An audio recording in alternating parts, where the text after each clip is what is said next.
కొంచెం పులుసు కూడా యాడ్ చేసుకున్నాను. తర్వాత చేపలు గట్టిగా కదపకూడదు, కొంచెం మెత్తగా ఉంటాయి కదా చేపలు, విడిపోతాయి అన్నమాట.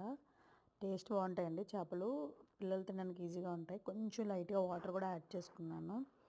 కాసేపు బాగా కొత్త ఉడికినప్పుడు కొత్తిమీర కానీ కరివేపాకు కానీ యాడ్ చేసుకోవచ్చు, అది మీ ఇష్టం. బట్ నేను కరివేపాకు యాడ్ చేసుకున్నాను కొంచెం ఉడుకుతున్నప్పుడు, బాయిల్ అయినప్పుడు అనమాట.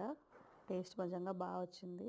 ఇవన్నీ ఈ టైంలోనే కొంచెం బబుల్స్లో వచ్చే టైంలో మనం కొత్తిమీర కానీ కరివేపాకుని యాడ్ చేసుకుంటే ఆ ఫ్లేవరు పులుసు మరిగేటప్పుడు టేస్ట్ తెలుస్తుంది మనకి అండి. ఫైనల్గా దగ్గరగా అయిపోయింది.